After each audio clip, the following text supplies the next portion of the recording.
దేవుని నామానికి మహిమ కలుగును గాక. తిరిగి దేవుని యొక్క సన్నిధిలో దేవుని యొక్క వాక్యాన్ని మనం ధ్యానం చేయడానికి దేవుని ఇచ్చిన కృపను బట్టి దేవుని స్తుతిస్తున్నాను. చిన్న ప్రార్థన చేసుకుందాం. కృపా సత్య సంపూర్ణ గొప్ప తండ్రి, నీ కొందనాలు. ఈ ప్రాముఖ్యమైన సమయమందు వాక్యమును మేము ధ్యానం చేయబోతున్నాం. మీరు మాతో మాట్లాడండి. నీ ప్రత్యక్షత జ్ఞానం మీరు మాకు అనుగ్రహించండి. నీ వాక్య సంబంధమైన జీవితాన్ని మీరు మాకు అనుగ్రహించమని నీ కృపకు మమ్మల్ని అందరినీ అప్పగించుకుంటూ యేసునామమున ప్రార్థించి అడిగి వేడుకొనుచు ఉన్నాం తండ్రి, ఆమేన్. షైన్ ఆఫ్ షెకెన్ ఫ్యాక్ట్స్ అను ఈ కార్యక్రమంకు ప్రేమపూర్వకంగా మిమ్మల్ని ఆహ్వానిస్తూ ఉన్నాను. దేవుని యొక్క సన్నిధిలో మరి ఆత్మఫలం అనే అంశాన్ని గురించి మనం ధ్యానం చేస్తున్నాం. తిరిగి ఆత్మఫలము అనే అంశంలో భాగంగా ఈరోజు సాత్వికం అనే అంశం ఈరోజు మనం ధ్యానం చేయబోతున్నాం. సాత్వికం అనేది ఆత్మఫలంలో దేవుడు మనకిచ్చిన ఫలం. ఎలా మన జీవితంలో సాత్వికం అనే ఫలాన్ని మనం పొందుకోవాలి, మన జీవితంలో ఎలా ఆ సాత్వికం అనే ఫలాన్ని మన జీవితంలో అభివృద్ధి చేసుకోవాలి అనేది వాక్య ఆధారాలతో దేవుని యొక్క వాక్య తరగతిలో మనం నేర్చుకుందాం. ముఖ్యంగా సాత్వికం అనేది గలతీయులకు రాసిన పత్రిక 5వ అధ్యాయం 22వ వచనంలో సాత్వికం అనేది ఆత్మఫలముగా దేవుడు మనకు అనుగ్రహించాడు. మత్తయి రాసిన సువార్త 11వ అధ్యాయంలో 28, 29 వచనాలు మనం గమనిస్తే, ప్రయాసపడి భారం మోసుకొనుచున్న సమస్త జనులారా నా యొద్దకు రండి, నేను మీకు విశ్రాంతిని కలుగ చేస్తాను అనే మాట యేసుక్రీస్తు ప్రభు మాట్లాడుతున్నాడు. ఇక్కడ మనం గమనించినప్పుడు ప్రయాసపడి భారం మోస్తున్న ప్రతి ఒక్కరిని యేసు ప్రభు ఆహ్వానిస్తూ ఉన్నాడు. నా యొద్దకు రండి, నేను మీకు విశ్రాంతిని కలుగ చేస్తాను అనే మాట అంటున్నాడు. ఇది సాధారణంగా మనం తీసుకుంటే నిజంగానే దేవుని యొద్దకు యేసుక్రీస్తు దగ్గరకు వచ్చిన తర్వాత విశ్రాంతిని యేసుక్రీస్తు కలుగ చేస్తాడు. అయితే యేసుక్రీస్తు ప్రభు కలుగజేస్తున్న ఈ విశ్రాంతి ఆయన మనకు నెమ్మది కలుగజేస్తాడు, మన భారము నుండి విడుదల కలుగజేస్తాడు, నెమ్మదిని సంతోషాన్ని మనకు కలుగజేస్తాడు అనే రీతిగా ఈ అర్థం ఉంది. వాస్తవంగా ఈ మాట యేసుక్రీస్తు ప్రభు ప్రయాసపడి భారం మోసుకొనుచున్న సమస్త జనులారా నా యొద్దకు రండి, నేను మీకు విశ్రాంతి కలుగజేస్తాను అని అన్నాడు. అయితే ఆ విశ్రాంతి అనేది మనకి కలగాలి అంటే యేసుక్రీస్తు ప్రభు ఒక విధానాన్ని పాటిస్తున్నాడు, ఒక పద్ధతిని ఆయన పాటిస్తున్నాడు. అదేమిటి? మత్తయి రాసిన సువార్త 11వ అధ్యాయంలో 29వ వచనంలో ఆయన ఏమంటున్నాడు? నేను సాత్వికుడను అనే మాట మాట్లాడుతున్నాడు. నేను సాత్వికుడను, దీన మనస్సు గలవాడను అని అంటున్నాడు. ఎందుకు ఆ మాట అంటున్నాడు? నేను సాత్వికుడను, దీన మనస్సు గలవాడను అని అంటూ, కనుక సాత్వికుడను దీన మనస్సు గలవాడను గనుక మీ మీద నా కాడి ఎత్తుకొని నా యొద్ద నేర్చుకొనుడి, అప్పుడు మీ ప్రాణములకు విశ్రాంతి కలుగును అంటున్నాడు. ప్రయాసపడి భారం మోసుకొనిచున్న సమస్త జనులారా నా యొద్దకు రండి, నేను మీకు విశ్రాంతి కలుగ చేస్తాను అంటున్నాడు. అయితే ఒక పద్ధతి, ఒక విధానం అనేది దేవుని యొద్ద ఉంది. అదేంటి అంటే, నేను సాత్వికులను దీన మనస్సు కలిగిన వాడును గనుక మీ మీద నా కాడి మీరు ఎత్తుకోవాలి, నా యొద్ద మీరు నేర్చుకోవాలి. నా కాడి మీరు ఎత్తుకోవాలి, నా యొద్ద మీరు నేర్చుకోవాలి, అప్పుడు మీకు విశ్రాంతి దొరుకుతుంది అంటున్నాడు.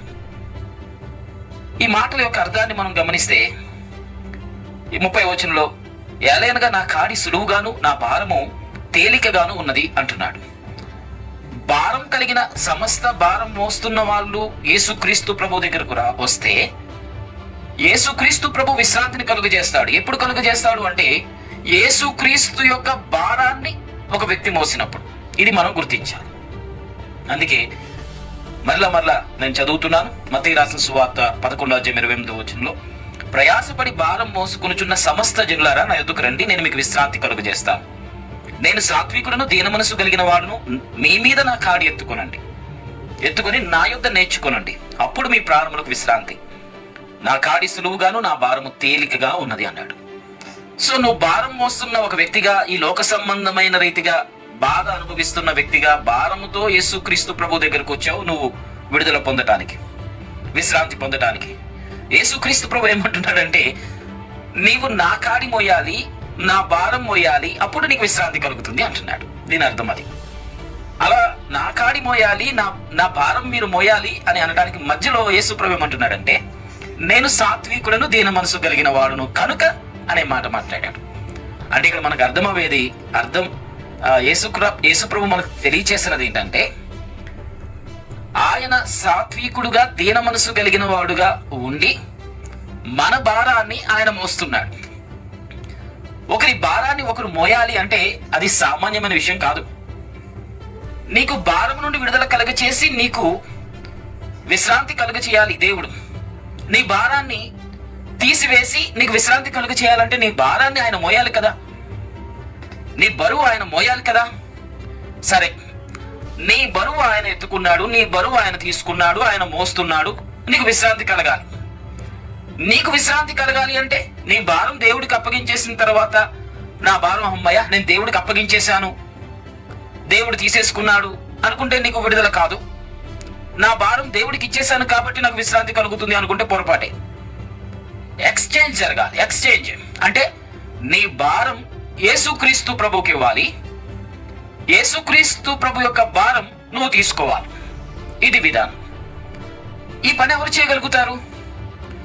నీ భారాన్ని ఒక వ్యక్తి మోయాలి అంటే ఖచ్చితంగా అతడు సాత్వికుడుగా దీన మనసు కలిగిన వాడుగా ఉంటేనే తప్ప ఒకరి భారాన్ని ఒకరు మోయలేరు.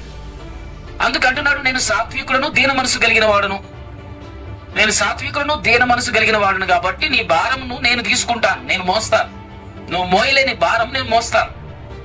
అయితే నా భారాన్ని మీరు మోయాలి.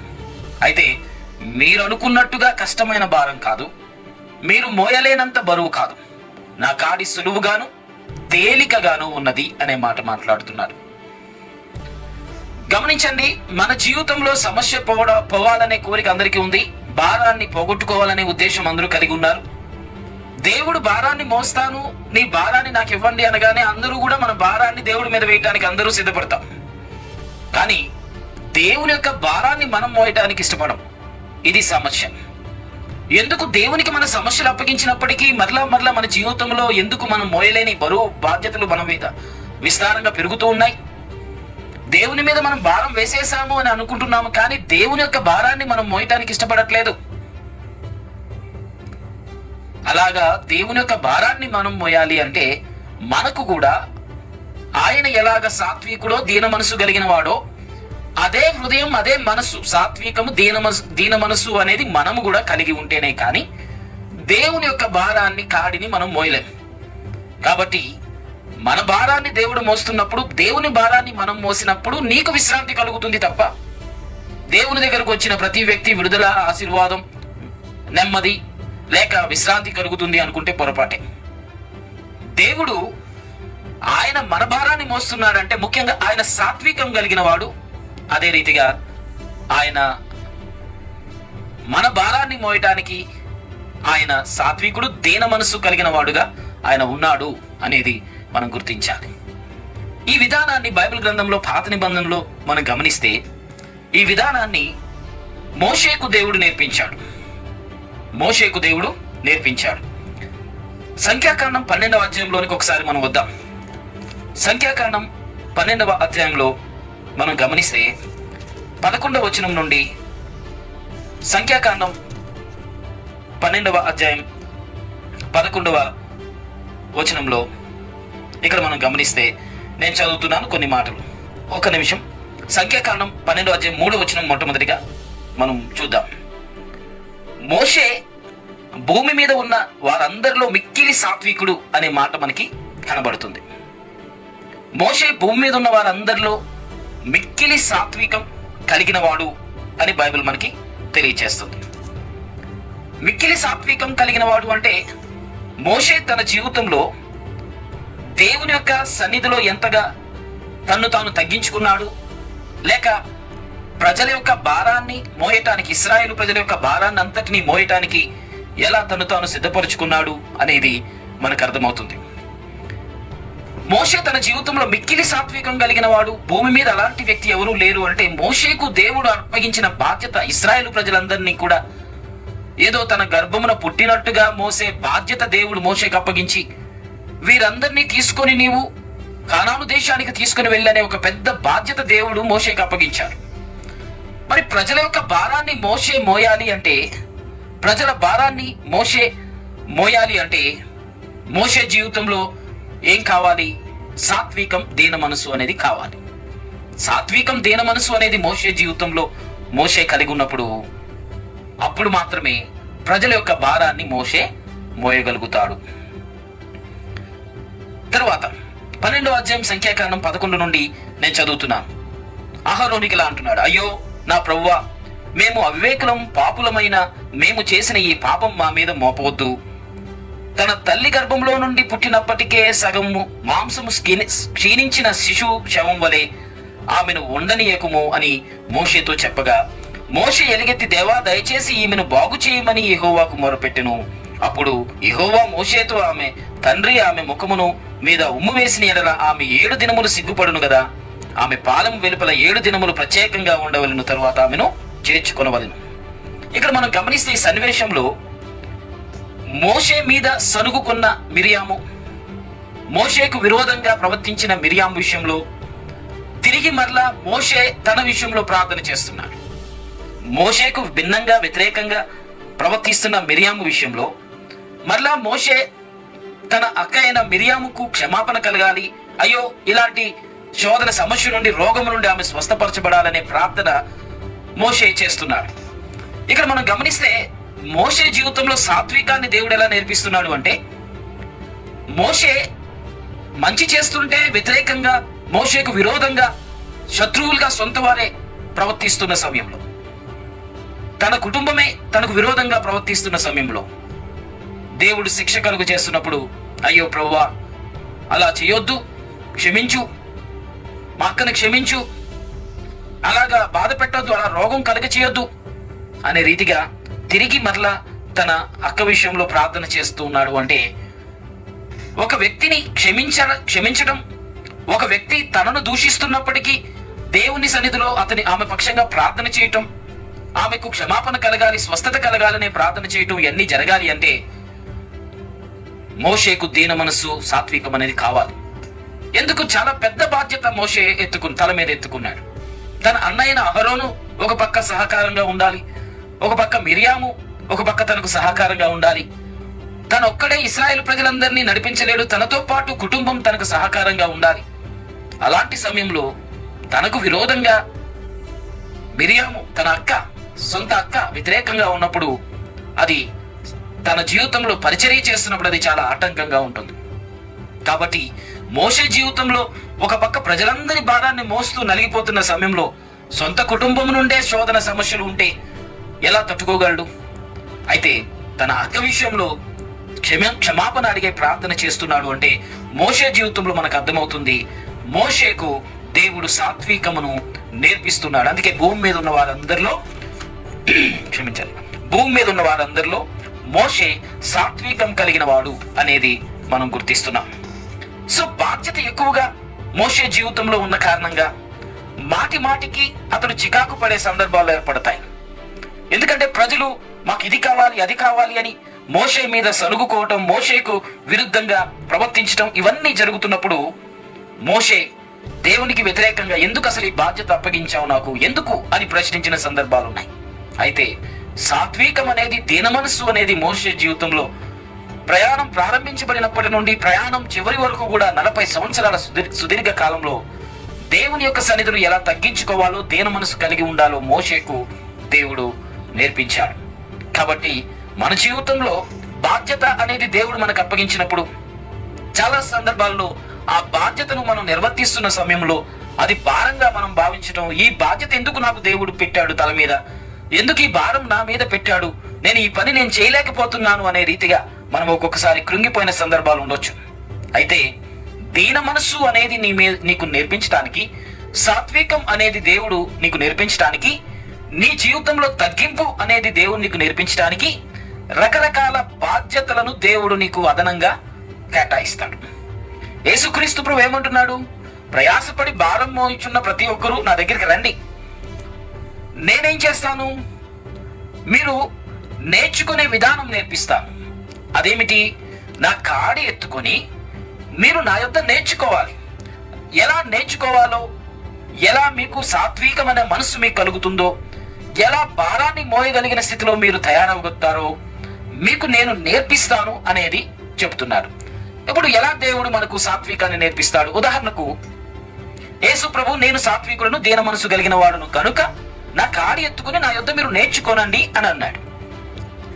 యేసుక్రీస్తు ఆయన సాత్వికుడు, దీన మనసు కలిగిన వాడు గనుక ఆయన ఇతరుల భారాన్ని మోయగలిగిన వాడుగా ఉన్నాడు. ఆయన అర్హత ఏంటి? ఆయన సాత్వికుడు, దీన మనసు కలిగిన వాడు గనుక ప్రజల భారాన్ని ఆయన మోయగలిగిన వాడుగా ఆయన ఉన్నాడు. అయితే మనం జీవితంలో మనము భారాన్ని మోసే స్థితికి దేవుడు మనల్ని తీసుకొస్తాడు. ఎలా? ఆయన కలిగిన సాత్వికాన్ని, ఆయన కలిగిన దీన మనసును మనకు నేర్పించి మనము ఎలా భారాన్ని మోయాలో, ఇతరుల భారాన్ని మనం ఎలా మోయాలో ఆ సాత్వికాన్ని మనకు నేర్పిస్తాడు, ఆ దీన మనసును మనకు నేర్పిస్తాడు. ఉదాహరణకు ఒకరి భారాన్ని మోయాలి అంటే ఖచ్చితంగా నేనేం తప్పు చేశాను, ఆ పని నాకెందుకు, అలా అతను పడుతున్న కష్టం నాకెందుకు, అతను ఎదుర్కొంటున్న శోధన నాకెందుకు, ఎలాంటి భావన మనది. కానీ ఒకరి కష్ట సుఖాల్లో మనం పాలుపంపులు పొందాలంటే, ఒకరి భారాన్ని మనం కూడా మోయాలి అంటే, ఒకరికి సహాయకరంగా ఉండాలి అంటే, వారితో పాటు కలిసి ఆ సమస్యలో, వారి శోధనలో మనము కూడా నిలబడాలి అంటే ఖచ్చితంగా మనకు సాత్వికం అనేది ఖచ్చితంగా కావాలి. ఆత్మ సంబంధమైన ఈ ఫలములో ఉన్న ఈ సాత్వికం ప్రజల యొక్క భారాన్ని మనం మోయటానికి దేవుడు మనకు అనుగ్రహిస్తున్నాడు. చాలా సందర్భాల్లో ఈ సాత్వికం అనే ఫలం మనలో ఉన్నదనే విషయం మనం మర్చిపోయి చాలా సులువుగా ప్రజలు ఎవరైనా కష్టాన్ని గూర్చి మనకు చెబితే, నీకే నా బాధ మాకు లేదా, నీకే నా సమస్య మాకు లేదా, వాళ్ళు 10 సమస్యలు చెబితే 20 సమస్యలు మనం చెప్పి, నీకే కాదు మాకు ఎన్ని సమస్యలు ఉన్నాయని చెప్పి ఒక వ్యక్తిని మనం దూరం చేసుకుంటున్నాం. ప్రజల యొక్క భారాన్ని మనం మోయటానికి దేవుడు సాత్వికం అనేది దేవుడు మనకు అనుగ్రహించాడు. ప్రజల యొక్క భారాన్ని మోయటానికి దేవుడు సాత్వికాన్ని మోషేకు నేర్పించాడు. అందుకే భూమి మీద ఉన్న వారందరిలో మోషే సాత్వికుడు అనే మాట బైబిల్ గ్రంథంలో రాయబడింది. సో ఒకరా ఇద్దరా యుద్ధం చేసేవారే 6 లక్షల మంది ఉన్నారు. ఇంకా పిల్లలు, ముసలి వాళ్ళు, స్త్రీలు వీళ్ళందరినీ లెక్క పెడితే దాదాపు 20 లక్షల మందిని నడిపించిన మోషేకు ఎంత సహనం కావాలి, ఎంత తగ్గింపు కావాలి. మాటి మాటికి ప్రజలు మోషే మీద వ్యతిరేకంగా తిరుగుబాటు చేస్తున్నప్పుడు మాటి మాటికి మేము వెనక్కి వెళ్ళిపోతాం మరలా మేము ఐగుప్తుగా అంటున్న సమయంలో ఎన్ని సందర్భాల్లో మోషే నలిగిపోవాలి. తన జీవితకాలం అంతా కూడా సాత్వికం అంటే ఏంటో దేవుడు మోషేకు నేర్పించాడు. మన జీవితంలో కూడా ఆత్మ ఫలములో ఉన్న ఈ సాత్వికం మనము ఇతరుల భారాన్ని వారి భారంలో మనము కూడా పాలు పంపులు పొందటానికి, ఇతరుల కష్టాలలో మనము కూడా పాలు పంపులు పొందటానికి ఈ యొక్క సాత్వికం అనేది దేవుడు మనకు అనుగ్రహిస్తున్నాడు. అయితే ఇలాగా భారాన్ని మోసే హృదయం మనకు లేకపోతే, ఇతరుల కష్టాన్ని అది మన కష్టంగా మనం భావించకపోతే, ఆత్మ ఫలములో ఉన్న ఈ సాత్వికం మనలో ఫలించటం లేదు అని అర్థం. సమస్యలో ఉన్న ఒక వ్యక్తిని చూసి చూడనట్టుగా వారిని దాటి వెళ్ళిపోవడం, ఒక వ్యక్తి తన సమస్యను చెబుతున్న సమయంలో విన్నట్టుగా ఆ సమస్యను వినడం, ప్రతిస్పందించకుండా తర్వాత అని పోస్ట్ పోన్ చేయటం, ఇలా నిర్లక్ష్య ధోరణితో మనం ప్రవర్తిస్తున్నాము అంటే సాత్వికం అనే ఫలం మన జీవితంలో సరిగా మనం ఫలించడం లేదు అనేది మనం అర్థం చేసుకోవాలి. ఈ సాత్వికంలో దీన మనసు ఉంది. దీన మనసు ఉన్నది కనుక ఖచ్చితంగా ఒక వ్యక్తి అవతల వ్యక్తి బాధను అర్థం చేసుకోగలుగుతాడు, అవతల వ్యక్తి కష్టాన్ని అర్థం చేసుకోగలుగుతాడు. ఆ దీన మనస్సు అనేదే ఒకవేళ ఒక వ్యక్తికి లేకపోతే హెచ్చింపు ఘనత కోరుకునే వ్యక్తిగా ఆ వ్యక్తి ఉంటాడు. హెచ్చింపు ఘనత కోరుకునే వ్యక్తికి స్వాభావికంగా ఉండే అతని యొక్క హృదయ స్థితి ఎలా ఉంటుంది స్వాభావికంగా అంటే గర్వించే స్థితి. సో గర్వించే స్థితికి భిన్నంగా తగ్గించుకునే దీన మనసు కలిగిన స్థితి ఉంది. ఈ తగ్గించుకునే దీన స్థితి తప్పనిసరిగా ఇతరుల భారాన్ని తెలుసుకోగలుగుతుంది, ఇతరుల భారాన్ని మోయటానికి ఇష్టపడుతుంది. తర్వాత ముఖ్యంగా యేసుక్రీస్తు ప్రభు నేను సాత్వికుడను అన్నాడు. క్రీస్తు యేసునకు కలిగిన మనస్సు మనం కలిగి ఉండాలని బైబిల్ చెబుతుంది. క్రీస్తు యేసునకు కలిగిన మనసు మనం కలిగి ఉండాలి. ఫిలిప్పి 5:5 మనం కలిగి ఉండాలి. ఆ మనసు ఏంటి? ఆయన సాత్వికుడు, దీన మనస్సు కలిగిన వాడు. ఆయన సాత్వికుడు, దీన మనసు కలిగిన వాడు కనుక మన భారాన్ని మోసే విషయంలో శిలువ మరణం పొందినంతగా తాను తగ్గించుకున్నాడు. వాళ్ళ కష్టం నేనెందుకు మోయాలి, వాళ్ళ భారం నేనెందుకు మోయాలి, వాళ్ళ శిక్ష నేనెందుకు అనుభవించాలి అనే భావన ఒకవేళ యేసు ప్రభుకు ఉంటే మన భారాన్ని ఎందుకు మోస్తాడు? సాత్వికం కలిగిన వ్యక్తి ఇతరుల భారాన్ని మోస్తాడు. యేసుక్రీస్తు ప్రభు మనందరి భారాన్ని మోసాడు సిలువలో అంటే, మనందరి భారాన్ని మోసి ఆయన ముద్దాయిగా మార్చబడి శిక్ష అనుభవించాడు అంటే యేసుక్రీస్తు ప్రభు చెప్పినట్టుగా నేను సాత్వికుడను, దీన మనసు కలిగిన వాడును అనేది అక్షర సత్యం. అది యేసు ప్రభు తన జీవితంలో శిలువ మరణం ద్వారా ఆయన మనకది తెలియచేశాడు. సాత్వికం కలిగిన స్థితి. సాత్వికులు గురించి బైబిల్ ఏమని చెప్తుంది? యేసుక్రీస్తు ప్రభు మొట్టమొదటిగా ప్రసంగం చేసిన మత్తయి రాసిన సువార్త 5వ అధ్యాయంలో 5వ వచనంలో సాత్వికులు ధన్యులు, వారు భూలోకమును స్వతంత్రించుకుంటారు అనే మాట రాయబడింది. సాత్వికం కలిగిన ఒక వ్యక్తి భూలోకాన్ని స్వతంత్రించుకుంటారా?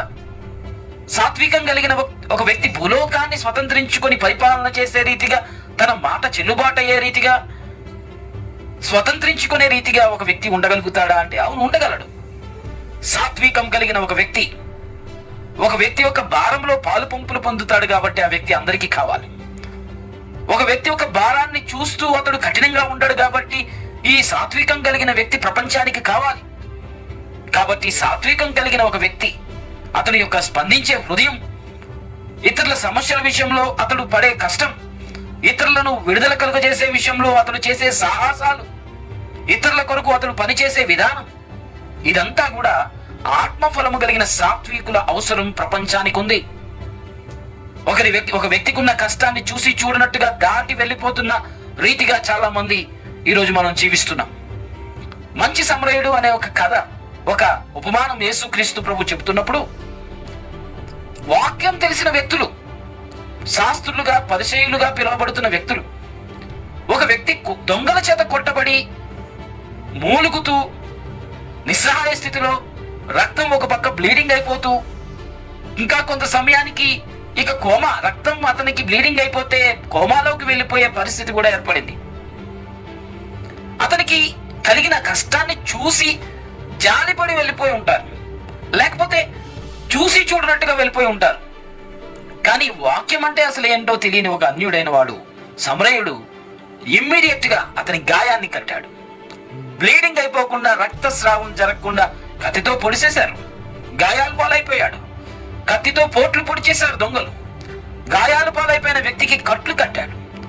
ఆ బ్లీడింగ్ అయిపోకుండా అతని ప్రాణాన్ని సంరక్షించాడు, అతని ప్రాణాన్ని నిలబెట్టాడు. అతన్ని తీసుకుని వెళ్ళి పూటకోళ్ళ వాళ్ళ యొద్దకు తీసుకుని వెళ్ళి అతనికి భోజనం పెట్టండి, సదుపాయాలు ఇవ్వండి, చూసుకోండి, మెడికల్ అలవెన్సెస్ అన్ని రకాలుగా అతనికి కావాల్సిన అవసరత తీర్చి అక్కడి నుండి అతడు వెళ్ళాడు. దేవుడు ఎరగని ఒక వ్యక్తి. దీన్ని బట్టి మనకి ఏమర్థమవుతుంది? శాస్త్రులు పరిచయులు జాలిపడిన వ్యక్తులుగా వెళ్ళిపోయి ఉండొచ్చు, చూసి చూడకుండా వెళ్ళిపోయి ఉండొచ్చు. కానీ వాక్యం తెలియని ఒక వ్యక్తి, సమరయుడిగా ఉన్న ఒక వ్యక్తి కష్టంలో పాలు పంపులు పొందుకున్నాడు కదా, అతని యొక్క బాధ్యతను తన బాధ్యతగా తీసుకుని అతని ప్రాణాన్ని నిలబెట్టాడు కదా. అందుకు వాక్యం తెలియని ఒక వ్యక్తి సమరయుడు చేసిన పనిని బట్టి సమరయుడే దేవుని దృష్టిలో గొప్పవాడు.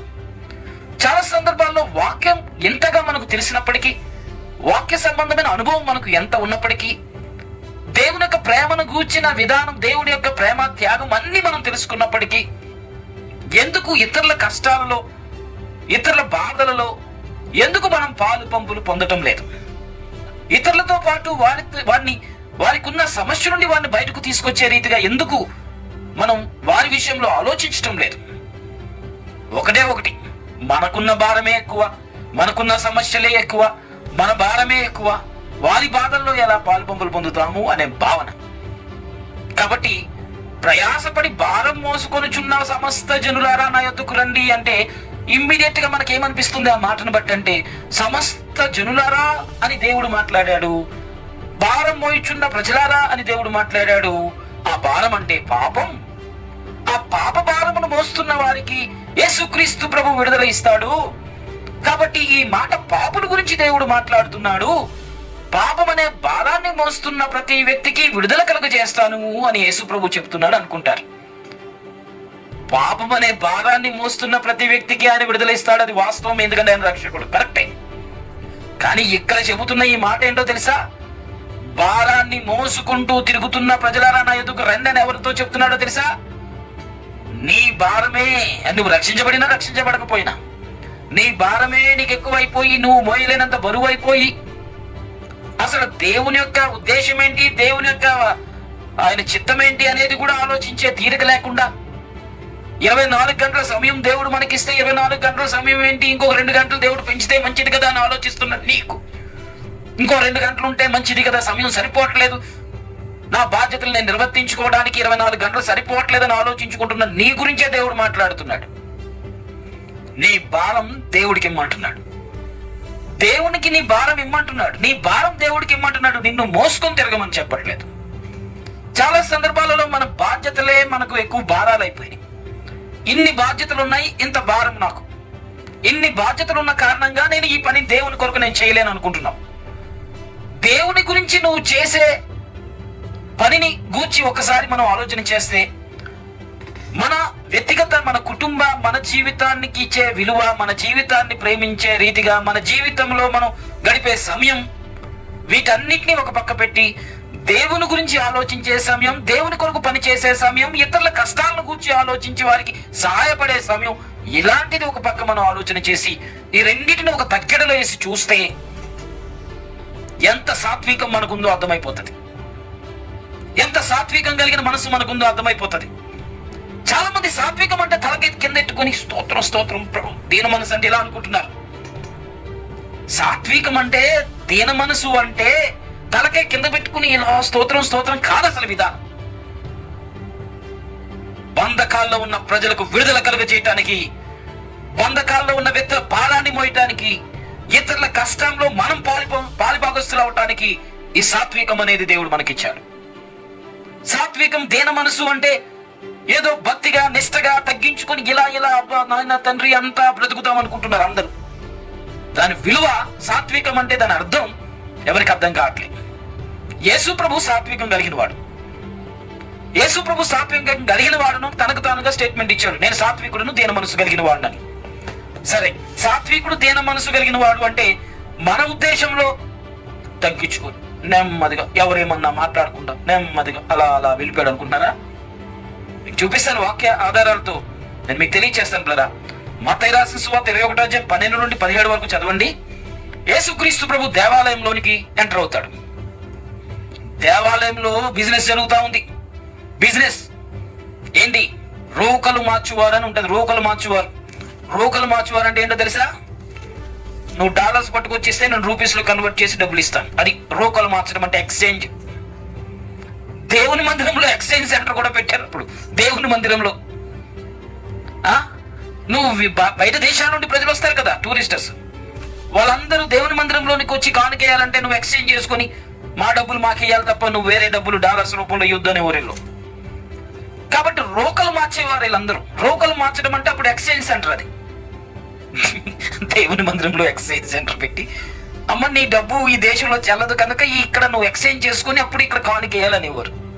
సరే, ఇలాగూ ఒక పక్క పావురాలు అమ్మే బిజినెస్ జరుగుతూ ఉంది, ఒక పక్క రోకలు అమ్మే వాళ్ళు ఉన్నారు, ఇంకా అది ఇది లేదు, కోళ్ళు అమ్మేవాడు ఉన్నాడు, కోడి గుడ్లు అమ్మేవాడు కూడా ఉన్నాడు. అక్కడ 12:17 యేసుక్రీస్తు ప్రభు బయలుదేరి ఆ దేవాలయంలోనికి వస్తాడు. ఆ దేవాలయంలోనికి యేసుక్రీస్తు ప్రభు వచ్చిన తర్వాత అక్కడ ఏం చేస్తాడు తెలుసా? 12 యేసు దేవాలయంలో ప్రవేశించి క్రయ విక్రయములు చేయు వారందరిని వెళ్ళగొట్టాడు. ఈ సాత్వికం కలిగిన వాడు ఏం చేశాడు? క్రయ విక్రయములు, బిజినెస్ చేస్తున్న వాళ్ళందరినీ అక్కడ నుండి వెళ్ళగొట్టాడు. రోకలు మార్చి వారి పళ్ళలను, గువ్వలు అమ్మే వారి పీఠాలను పడద్రోసేశాడు పౌరుషంగా. చాలా మంది కరుణామయంలో ఉన్న యేసు ప్రభుని ఊహించుకుంటారు అందరూ. అమ్మా తల్లి అని. కరుణామయంలో ఉన్న యేసు ప్రభు కాదు, హీరో. అన్యాయం జరుగుతుంటే ఖండించటం, దొంగల గుహగా మార్చేసి ప్రజల దగ్గర దోచుకుంటున్నారు. ఆలయంలో దొంగల గుహగా చేసేశారు. 10 రూపాయలు ఎక్స్చేంజ్ చేస్తే 10 రూపాయలు ఇవ్వాలి కదా వెనక్కి, కమిషన్ మరి పోదా? 100 రూపాయలకి కమిషన్ పోదా? దోచుకుంటున్నారు. నువ్వు ఈ డబ్బులు వేయొద్దు, ఈ డబ్బులే వేయాలి మా దీనారాలు. సరే, మీ దీనారాలు వేయాలంటే మేము ఎక్స్చేంజ్ చేసుకోవాలి కదా అంటే ఎక్స్చేంజ్ చేసిన తర్వాత 100 రూపాయలకు 100 రూపాయలు ఎవరు? ఇక్కడ 1000 రూపాయలకు 1000 రూపాయలు ఎవరు? మరి ఏం చేస్తారు? కమిషన్ తీసుకుంటారు. కమిషన్ బిజినెస్ స్టార్ట్ అయినాయి అక్కడ. మరి సాత్వికుడు కదా యేసు ప్రభు, చూసి చూడనట్టు వెళ్ళిపోవాలి కదా, చూసి చూడనట్టు పట్టించుకోకుండా వెళ్ళిపోవాలి కదా. స్తోత్రం మనకెందుకులే అని. సాత్వికం అంటే అందరూ ఏదో ఇలా స్తోత్రం మనకి ఎందుకు వచ్చిందిలే, అది ఎందుకు వచ్చిందిలే అనుకుంటున్నారు. సాత్వికం అంటే అన్యాయాన్ని ఖండించే తత్వం, మోషే సాత్వికుడే కదా. మరి ఇశ్రాయేలీలందరూ ఐగుప్తులో బానిసలుగా ఉంటే వాళ్ళందరినీ ఎందుకు విడుదల తీసుకొచ్చి ఫైట్ చేశాడు?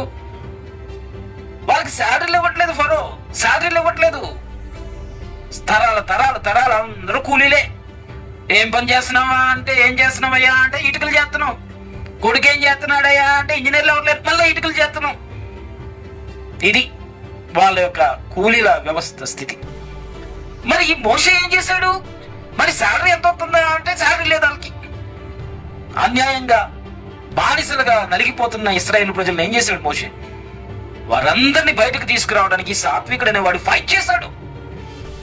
వారి శాలరీలు, ఇశ్రాయేలు ప్రజల శాలరీలు ఐగుప్తీయులు దోచుకుంటుంటే, వాళ్ళ కష్టాన్ని దోచుకుంటుంటే, నానా బాధలు పెట్టి వాళ్ళతో వెట్టి చాకరీలు చేస్తుంటే, కఠినంగా వీళ్ళు పుట్టిందే బానిసలు అన్నట్టుగా వాళ్ళని ట్రీట్ చేస్తుంటే, వాళ్ళ పక్షంగా సాత్వికుడైన మోషే ఫైట్ చేయలేదా? వాళ్ళ పక్షంగా మోషే సాత్వికుడైన వాడు ఫైట్ చేయలేదా? సాత్వికుడు అంటే ఇలా తగ్గించుకొని ఇలా మనకెందుకులే వాళ్ళ కష్టాలు, మనకెందుకులే వీళ్ళ కష్టాలను చూసుకుంటూ వెళ్ళిపోయేవాడు కాదు. సాత్వికుడు అంటే ఒక మంచి సమరయుల్లాగా బాధల్లో ఉన్నవాడి కట్లను కట్టి, వాడి గాయాలు కట్టి సేవ చేసేవాడు సాత్వికుడు. క్రైస్తవులు అనే పేరుతో, సాత్వికం కలిగి మనసు దేన మనసు ఉందనే పేరుతో ఓ తెల్ల బట్టలు వేసుకోవడం వరకు, లేక భక్తితో స్తోత్రం స్తోత్రం అనడం వరకు మాత్రమే మన భక్తి అయిపోయింది. సమాజంలో ఉన్న వాళ్ళ పరిస్థితులు ఏంటి, ఎలా వాళ్ళు దోచబడుతున్నారు, ఎలా వాళ్ళు మోసపోతున్నారు మన చుట్టూ ఉన్న ప్రజలు అనే విషయంలో మనకెందుకులే అనే ధోరణి మనం కలిగి ఉంటున్నాం. సాత్వికులు ఇతరుల కష్టాల్లో పాలుపంపులు పొందుకుంటారు, ఇతరుల బాధల్లో పాలుపంపులు పొందుకుంటారు. చూసి చూడనట్టుగా వెళ్ళిపోరు సాత్వికులు. సాత్వికులు అనేటప్పటికి ఒక దేన మనసు అనే ఒక టైటిల్ బోర్డు వేయటం, దేన మనసు కలిగిన వాళ్ళంటే అన్నిటికీ తగ్గించుకోవాలి బ్రదర్ అని ఒక మూఢ విశ్వాసం పెట్టుకున్నాం. మరి అన్నిటికీ తగ్గించుకునేవాడు యేసుప్రభు ఊరుకున్నాడా? ఆలయంలో బిజినెస్ జరుగుతుంటే యేసుప్రభు ఊరుకున్నాడా? మత్తయి రాసిన సువార్త 21:12-17 వచనాలు, యోహాను రాసిన సువార్తలో ఇంకొకటి బ్రదర్, యోహాను రాసిన సువార్త 2:14-15 గమనిస్తే, తిట్టని తిట్టకుండా తిట్టాడు పరిసయ్యుల్ని, శాస్త్రుల్ని. మీరు సొన్నం కొట్టిన సమాధులు అన్నాడు. మీ మతంలో కలుపుకోవడానికి మీరు దేశాలు తిరిగేస్తారు. మీరు ఎంత భయంకరంగా శాస్త్రులు పరిచయాల మీద సీరియస్ అయ్యాడు యేసు ప్రభు. సాత్వికుడు కదా, తగ్గించుకోవాలి. వాళ్ళు ఏం చేసినా చూసి చూడనట్టు వెళ్ళిపోవాలి కదా. ఇది మనం అనుకునే సాత్వికం. మనం లేనిపోని తగిలించాం. సాత్వికం అంటే తెల్లని బట్టలు వేసుకోవాలి, స్త్రీలైతే ముఖానికి ముసుకేసుకోవాలి, అమ్మో అది అపరిశుద్ధత, అమ్మో ఇది అపరిశుద్ధత అని మనం చూసి చూడనట్టుగా వెళ్ళిపోవాలంటున్నాం. తేడా వస్తే తాట తీస్తాడు సాత్వికుడు అంటే. పరిశీలు శాస్త్రులను యేసు ప్రభు ఊరుకున్నాడా? ప్రజలను మోసగిస్తుంటే, దోచుకుంటుంటే ఊరుకున్నాడా? ప్రజల బాధలను, ప్రజల యొక్క కష్టాలను భరించే విషయంలో అన్యాయం చేయబడుతున్న వ్యక్తులకు, అన్యాయం చేసే వారి వ్యక్తులకు మధ్య నిలబడ్డాడు సాత్వికుడు. అన్యాయం చేయబడుతున్న ప్రజలకు, అన్యాయం చేస్తున్న శాస్త్రులు పరిచయులకు మధ్య నిలబడ్డాడు యేసు ప్రభు. ఇది నిజమైన సాత్వికం. ప్రజల భారాన్ని మోయటం అనేదే, వారి బాధను మనం మోయటం అనేది నిజమైన సాత్వికం. ఈ పని చేసేవాళ్ళు దేవుడికి కావాలి. ఈ పని చేసేవాళ్ళు దేవుడికి కావాలి. సో మన జీవితంలో ఈ పని మనం చేయగలమంటే చేయగలం. ఎలా చేయగలం? ఒక వ్యక్తికి అన్యాయం జరుగుతున్నప్పుడు ఆ వ్యక్తికి జరుగుతున్న అన్యాయం విషయంలో ప్రశ్నించడానికి నువ్వెందుకు సిద్ధపడలేవు? అదే అన్యాయం నీ ఇంట్లో, నీ కుటుంబంలో ఒక వ్యక్తికి జరిగితే నువ్వు చూస్తా ఉండగలవా? అదే అన్యాయం నీకు జరిగితే నువ్వు చూస్తా ఊరుకొని ఎందుకులే అనుకుంటావా? ఎంతో మంది బలహీనులు, నోరు లేనివారు, దిక్కు లేనివారు అణచబడుతున్నారు. దిక్కు లేనివారు, విధవరాండ్రు, నోరు లేనివారుగా అనేక మంది చేత త్రొక్కబడుతున్నారు. నీ జీవితంలో నీవు సాత్వికం కలిగిన వ్యక్తివైతే ప్రజల పక్షంగా మాట్లాడటానికి నువ్వే నోరవ్వాలి. బైబిల్ ఏం చెప్తుంది? విధవరాండ్ర పక్షంగా వ్యాజ్యమాడమని చెప్తుంది బైబిల్. విధవరాండ్రు, మొగదిక్కు లేని వాళ్ళు, నిస్సహాయ స్థితిలో ఉన్న వాళ్ళు, వాళ్ళ బాధ పట్టించుకునే వ్యక్తులు ఎవరు లేని స్థితిలో దీన మనసు కలిగిన వ్యక్తులు ఉన్నారు. ఈ మాటలు వింటున్న, ఈ ఆన్లైన్ లో వింటున్న వ్యక్తులు, భవిష్యత్తులో వింటున్న వ్యక్తులు, ఒక లాయర్ అయితే, క్రిస్టియన్ లాయర్ అయితే, అడ్వకేట్ అయితే, ఇలా అణచబడుతున్న విధవరాండ్రు, దిక్కులేని వాళ్ళకు జరుగుతున్న అన్యాయం విషయంలో ఫైట్ చేయలేరా? సాత్వికం కలిగిన వ్యక్తిగా, ఒక వ్యక్తి భారాన్ని మోసే వ్యక్తిగా, ఒక వ్యక్తికి న్యాయం జరిగించడానికి ఒక అడ్వకేట్ గా మీరు పనిచేయలేరా? న్యాయ వ్యవస్థలో ఉన్న, డిపార్ట్మెంట్ లో ఉన్న వ్యక్తులు, ఈ సాత్వికం కలిగిన ఫలం కలిగిన వ్యక్తులు, యేసుక్రీస్తు ప్రభువుని నమ్మిన వ్యక్తులు, వారికి ఉన్న చట్టంలో ఉన్న అధికారాన్ని బట్టి అన్యాయం చేయబడుతున్న వ్యక్తులకు న్యాయం చేయలేరా? చేయగలరు. చదువుకున్న వ్యక్తులు కావచ్చు, గెజెట్ ఆఫీసర్ లెవెల్లో ఉన్న వ్యక్తులు కావచ్చు, ఎంతో మంది యేసుక్రీస్తు ప్రభువుని నమ్మిన వారు మంచి మంచి స్థానాల్లో, మంచి మంచి జాబ్ పొజిషన్ లో ఉన్నారు. వారందరూ చేయగలరు. సాత్వికం అనేది ఇతరుల భారాన్ని మోసే బాధ్యత దేవుడు మనకు అప్పగించడం తెలిస్తే, వారికి ఉన్న విశేష అధికారాలు ఉపయోగించి, పదవులు ఉపయోగించి, ఒకవేళ నాయకులైతే, పొలిటికల్ లీడర్స్ గా వాళ్ళు ఉన్నారు, దేవునిలో రక్షించబడిన వ్యక్తులైతే వాళ్ళు కూడా సేవ చేయగలరు.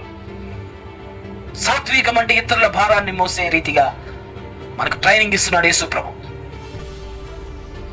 మన భారాన్ని యేసుక్రీస్తు ప్రభు తీసుకొని ఆయన భారం పెడుతున్నాడు. ఆయన భారం ఏంటి? అనేక మంది నోళ్లు లేక మూయబడి, అణచబడి, చుట్టూ ఉన్న ప్రజలు అనగదొక్కబడుతూ బాధలు అనుభవిస్తున్న వారందరూ దేవుని సన్నిధిలో ఆర్తనాదాలు చేస్తున్నారు, ప్రభువా న్యాయం తీర్చని. ఇప్పుడు సాత్వికం కలిగిన ఆత్మను దేవుడు నీకు ఎందుకు ఇచ్చాడు? ఆ ఫలం ఎందుకు ఇచ్చాడు? వారి ఆర్తనాదాలన్నీ దేవుడు విని నిన్ను పంపించడానికి, ఆ ఫీల్డ్ లో నువ్వు పనిచేయడానికి, వారి ఆర్తనాదాలు విని దేవుడు నిన్ను ఆ ఆత్మఫలములో ఉన్న సాత్వికంతో దేవుడు నిన్ను పంపిస్తున్నాడు. సాత్వికం అంటే ఇతరుల భారాన్ని మోయటానికి నీకు దేన మనసు కలిగిన స్థితి. మోషే ఎలాగైతే సాత్వికుడిగా ఇశ్రాయేలు ప్రజలను భారాన్ని మోసి వాళ్ళను గమ్యానికి నడిపించాడో, అనేక మంది భవిష్యత్తుకు నీవు ఒక వ్యక్తిగా, ఒక సహాయం చేసే ఒక వ్యక్తిగా, అనేక మంది భవిష్యత్తును తీర్చిదిద్దే ఒక వ్యక్తిగా ఈ సాత్వికం అనే ఫలాన్ని నువ్వు ఉపయోగించి ఇతరుల కష్టాలలో నువ్వు కూడా పారిభాగస్తుడిగా సహాయపడటానికి సాత్వికం అనే ఈ ఫలం దేవుడు మనకిచ్చాడు. యేసుక్రీస్తు ప్రభు ప్రజలందరి భారాలు ఎందుకు మోసాడు? ఆయన సాత్వికుడు కాబట్టి. నీ భారం పోవాలని నువ్వు కోరుకుంటున్నావు దేవుడి దగ్గరకు వచ్చి, మంచిదే. మరి ఇతరుల భారం పోవాలని ఎందుకు కోరుకోవట్లేదు? నీకు క్షేమం కలగాలి, నీకు ఆశీర్వాదం కలగాలి, నీకు మేలు జరగాలని నువ్వు కోరుకుంటున్నావు. మరి ఇతరులకు కూడా అదే జరగాలని ఎందుకు నువ్వు కోరుకోవట్లేదు? అంటే నీ స్వార్థమా? దేవుని దగ్గరకు వచ్చిన తర్వాత నీ స్వార్థంగా నీకు కావాల్సిన అవసరతలు తీర్చబడితే చాలు, ఇతరుల గురించి నాకు ఎందుకు అనుకుంటున్నావా? దేవుడు మనకు నేర్పించేది అదే. నేను సాత్వికుడును, దీన మనసు కలిగిన వాడును గనుక నా కాడి ఎత్తుకుని నా యొద్ద మీరు నేర్చుకోనండి అంటున్నాడు. నేర్పించేదేంటి? నీ భారం ఆయన తీసుకుంటాడు, ఆయన భారాన్ని నీకు పెడతాడు. ఆయన భారం నీలో ఉంటే అది ఏమి బరువైంది కాదు, కాడి సులువుగా ఉంటుంది, తేలిగ్గా ఉంటుంది. అప్పుడు నువ్వేం చేస్తావో తెలుసా? బాధ్యత కలిగిన వ్యక్తిగా, ప్రజల కష్టాలలో ఉన్న వ్యక్తులకు విడుదల కలిగించే రీతిగా, అనగదొక్కబడుతున్న వారికి విడుదల కలిగించే ఒక వ్యక్తిగా, అన్యాయం చేయబడుతున్న వ్యక్తులకు విడుదల కలిగించే ఒక వ్యక్తిగా, ఇతరుల యొక్క కష్టాలలో పాలు పంపులు పొందుకునే ఒక వ్యక్తిగా నీ జీవితంలో దేవుడు అలాంటి ఫలం ఉపయోగించి ఇతరులకు సహాయం చేసే రీతిగా పనిచేయటానికి దేవుడు నిన్ను ట్రైనింగ్ ఇచ్చి వాడుకుంటాడు. నీకున్న ఇన్ఫ్లుయెన్స్లు ఉపయోగించుకో, నీకు తెలిసిన వారిని ఉపయోగించుకో. అన్యాయం అనేది జరుగుతున్నప్పుడు అది నాకెందుకులే, చూసి చూడనట్టుగా వెళ్ళిపోవడం కాదు. ఇలాగే ఎవరి గురించి వాళ్ళు స్వార్థంగా ఆలోచించుకొని వాళ్ళ గురించి మనకెందుకు, వీళ్ళ గురించి మనకెందుకు అని అనుకుంటున్నాము. భక్తి అంటే 4 గోడల మధ్యలో దేవుని గుళ్ళోకి వెళ్ళిన తర్వాత దేవుని సన్నిధిలో ప్రభువా ప్రభువా అని కన్నీరు కాచటమో, లేక మన వేషధారణ మార్చుకొని భక్తిగా నిష్ఠగా దేవునిలో ఉండటమో అనుకుంటున్నారు. యేసుక్రీస్తు ప్రభు ఫీల్డ్ వర్క్ చేశాడు. బాహ్య ప్రపంచంలో ఉన్న ప్రజల యొక్క అవసరతలు తీర్చాడు. బాహ్య ప్రపంచంలో ప్రజలు అనగదొక్కబడుతుంటే శాస్త్రులు, పరిచయులను ఎదిరించాడు. ఎందుకు యేసు ప్రభుని సిలువ వేసేశారు? ఎందుకు యేసు ప్రభుని చంపడానికి వాళ్ళు నిర్ణయం తీసుకున్నారు? వీలుంటే అడ్డు మనల్ని ప్రశ్నిస్తున్నాడు, మన అధికారం క్రింద ఉన్న ప్రజల్ని స్వతంత్రులుగా చేసేస్తున్నాడు. మనమేమో ఇంతకాలం వారిని బానిసలుగా పెట్టి, మీరు చేతులు కడుక్కుంటానే గాని, కాళ్ళు కడుక్కుంటానే గాని అన్నాలు తినొద్దు, లేకపోతే ఇలా పద్ధతులు పాటించాలి, మీకు రావాల్సిన మీకు వచ్చిన రాబడులంతలో పుదీనా కొత్తిమీరతో సహా మీరు కానుకలు ఇచ్చేయాలి, ఎన్నో రిస్ట్రిక్షన్స్ పెట్టి మనం ప్రజలందరినీ అదుపులో పెట్టుకున్నాం. ఇతనొచ్చేయండి మనందరి ఆధీనంలో ఉన్న ప్రజలను బయటకు తీసుకెళ్లిపోతున్నాడేంటి? ఇది వాళ్ళకు కలిగిన కక్ష, ఈర్ష్య, కోపం. మంచి పని చేసినందుకు యేసు ప్రభుని సిలువ వేయటానికి, అడ్డు తొలగించుకోవడానికి ప్రయత్నం చేశారు. మన ఆలోచన విధానంలో మార్పులు రావాలి. నీ కష్టం పోవాలని కోరుకుంటున్నావు, నీ భారం పోవాలని దేవుని దగ్గరకు వచ్చావు, కరెక్టే. మరి దేవుని యొక్క భారాన్ని భారాన్ని మోయటానికి నువ్వు ఎందుకు ఇష్టపడట్లేదు? దేవుని యొక్క భారాన్ని నువ్వు పొందుకొని ఆ భారం నీలో ఉంటే గనక నీ జీవితంలో ఇతరుల కష్టాలను గురించి పనిచేసి ఇతరులకున్న బంధకాల నుండి విడుదల చేసే పనిని చేయటానికి దేవునికి సాత్వికం అనే ఫలం ఇచ్చారు కదా. కాబట్టి సాత్వికం దేని మనసు అంటే నిన్ను నువ్వు తగ్గించుకొని దేవుని సన్నిధిలో ప్రార్థనలు చేసి విస్తారంగా ఉపవాసాలు చేసి సాత్వికం దేన మనసు అంటూ దేవునితో 4 గోడల మధ్యలో భక్తితో ఉండడానికి కాదు ఈ సాత్వికం. సాత్వికుడైన మోషే ఎలాగైతే ఇశ్రాయేలు ప్రజల బానిసత్వం నుండి విడుదల కొరకు పనిచేశాడో అదే రీతిగా సాత్వికం కలిగిన నీకు, సాత్వికం అనే ఆత్మఫలము కలిగిన నీకు దేవుడు తెలియజేస్తున్నాడు. దేవుని యొక్క భారం నువ్వు కలిగి ఇతరుల యొక్క భారం నుండి, వారికి ఉన్న భారం నుండి విడుదల కలుగజేసే పరిచర్య చేయడానికి సాత్వికం అనే దేవుడు మనకి అనుగ్రహించాడు. కాబట్టి మన జీవితంలో చూసి చూడనట్టుగా వెళ్ళిపోతూ భక్తిగా ఉన్నాం అనుకోవద్దు. చూసి చూడకుండా వెళ్ళిపోతూ మనకు మనం మంచిగా ఉన్నాం కదా, క్షేమంగా ఉన్నాం కదా అనుకోవద్దు. మనం ఫీల్డ్ వర్కర్స్, ప్రజల పక్షంగా మాట్లాడే నోరు మనమే. అన్యాయం చేయబడుతున్న వారికి మనం ఆదరణగా, అన్యాయం చేయబడుతున్న వ్యక్తులకు ధైర్యాన్ని కలిగించే వ్యక్తులం మనమే. అనగదొక్కబడుతున్న వ్యక్తులకు విడుదల కలిగించే వ్యక్తులం మనమే. సమస్యలతో ఉన్న వ్యక్తులకు వారికి ఒక నిరీక్షణ కలిగించే వ్యక్తులం మనమే. ఈ సాత్వికం అనే ఈ ఫలం ఈ రోజు నుండి మనలో ఫలించాలి పిల్లరా. సాత్వికం అనే ఫలం మనలో ఫలించాలి. మన జీవితంలో ఎవరు అన్యాయానికి గురవుతున్నారో, ఎవరు దోచుకొనబడుతున్నారో వారికి విడుదల కలిగజేయాలి. ఈ సాత్వికం కలిగిన యేసు ప్రభు ఆ పని చేశాడు. ఇంకొకటి చెప్పినా ముగిస్తాను ఈరోజు. అవేంటి అంటే, సాత్వికం కలిగినోడు కదా, ఎన్నో ప్రశ్నలు యేసు ప్రభుని వేశారు. ఎన్నో ప్రశ్నలు. ఇంకా యేసుక్రీస్తు ప్రభు జవాబు చెప్పలేడు అన్నట్టుగా యేసుక్రీస్తు ప్రభుతో పిల్లరా ఎన్నో రీతిలుగా ఆయన్ని ప్రశ్నలు సంధించి ఎలాగైనా ఇరుకులో పెట్టేసేయాలి అనుకున్నారు. సాత్వికుడు అంటే జ్ఞానం లేని అజ్ఞాని అని బైబిల్ చెప్పట్లేదు. సాత్వికుడు అంటే బలహీనుడు అని బైబిల్ చెప్పట్లేదు. యేసుక్రీస్తు ప్రభు సాత్వికుడు కదా. సాత్వికుడైన వాడు సమాధానం చెబితే ఎలా చెప్పాడు తెలుసా? నోట నుండి మళ్ళా మాట రాకుండా ఒక్కొక్క ప్రశ్న వాళ్ళు వేస్తే ఆ ప్రశ్నకు యేసుక్రీస్తు ప్రభు చెప్పిన జవాబులకు వాళ్లకు ఏం చేయాలో అర్థం కాలే. మార్కు రాసిన సువార్త 12:13 నుండి మీరు చదవండి. కైసరుకు పన్ను కట్టడం న్యాయమా కాదా అని యేసు ప్రభుని శోధించడానికి అడిగారు. ఈ సాత్వికుడైన యేసు ప్రభు అజ్ఞాని కాదు కదా. సాత్వికం కలిగి ఉండటం అంటే బలహీనమైన స్థితి కాదు కదా. సరైన రీతిగా సమాధానాలు యేసు ప్రభు ప్రతిసారి సరైన సమాధానాలు చెప్పాడు. సాత్వికంతో కూడిన జ్ఞానం అని బైబిల్ మనకు తెలియజేస్తుంది. ఎక్కడ? యాకోబు రాసిన పత్రిక 3:13 సాత్వికంతో కూడిన జ్ఞానం మనం కలిగి ఉండాలని బైబిల్ చెప్తుంది. సాత్వికంగా ఉండటం, దీన మనసు కలిగి ఉండటం, ఇంకా మన భక్తి అలా అనుకుంటూ అజ్ఞానిగా చాలా మంది వెళ్ళిపోతున్నారు. వివేకం కలిగిన స్థితి చాలా మంది అది కోల్పోతున్నారు.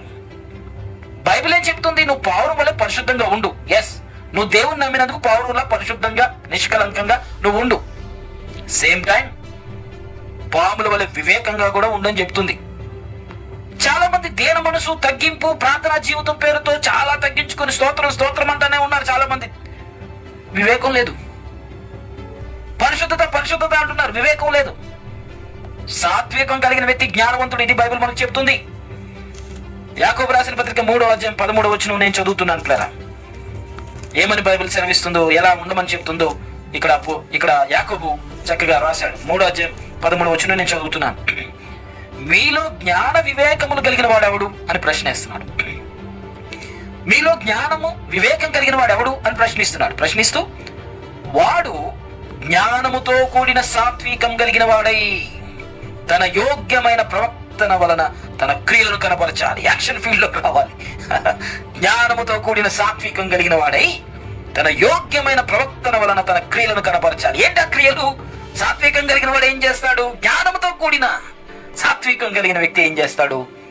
ఫీల్డ్ వర్క్ లోకి దిగి ప్రవర్తన వలన తన యొక్క క్రియల వలన తన యొక్క సాత్వికంతో కూడిన జ్ఞానాన్ని ప్రత్యక్షపరుస్తాడు.